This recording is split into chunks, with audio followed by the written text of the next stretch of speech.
Ay guys, baba kami ulit sa baba. Kasama namin yung kambal.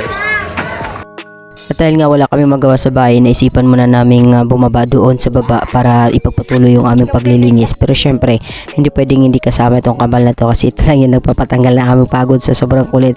Kaya naman binihisan na at pinalitan ng diaper at nilagyan na nila yan ng tsinelas. Perfect timing nga rin talaga yung panahon kasi hindi masyadong mainit at hindi rin naman maulan. Kaya yung dalawa na yan, ito ang tuwa na. Tinan mo naman nakanganga pa.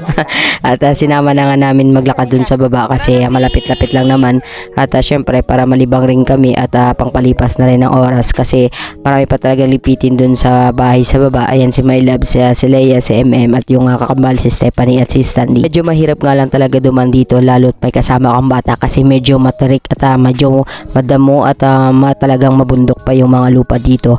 At dito na nga lang kami dumaan sa likod. Ito yung loob ng bahay ni Leia. Medyo malinis-linis na pero may ilan pa kaming dapat na paapuyan. Ganda rin talaga yung ginawa namin pag-paapoy dito sa mga tuyong dahon kaya para rin matanggal din yung mga lamok dito kasi sa sobrang dami ng mga damo-damo dito, maraming basura, makalat talaga nung kahoy, hindi pa to nalilinisan. So medyo wala ring masyadong nakatira sa bahay dito sa baba kaya talagang malamok siya, tinitira ng mga lamok. At tabi pa niyan yung kanal. Kaya ang ganda talaga siya. Tingnan nyo guys, iniwan lang namin ng ilang araw na at talagang madingas na siya. Sinunod ko naman guys, ito nga sa bahay namin sa baba sa likod. Diba nung nakarang araw nasinindihan na namin to pero hindi pa siya masyadong masindihan kasi basa pa talaga. Kaya nung binalikan namin medyo natuyo naman yung ibang part pero yung ilalim medyo basa-basa pa. Hindi pa masindihan lahat kasi yung iba basa pa. At paglabas ko nga ng bahay, naabutan ko to si Ate Jo. Ito yung kapitbahay namin dito sa baba.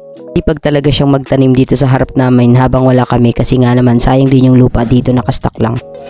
Wala, sige, ket mainit. Ay! Nandawa sila dito, malawak eh.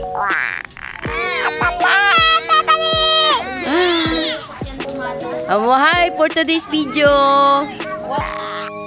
Habang nakatambay nga kami dito sa labas, biniro-biro ko si My Loves. Ayan nga pala ang aking My Loves. Napakaganda niya, napakabait. Sheesh! Few minutes later. Okay na guys, iniwan na nila ako. Nag-voice record pa kasi ako dyan kasi medyo timing nga lang dito. So yun, kanina pa sila umalis. Nag-edit pa kasi ako. Guys, thank you. Bye-bye.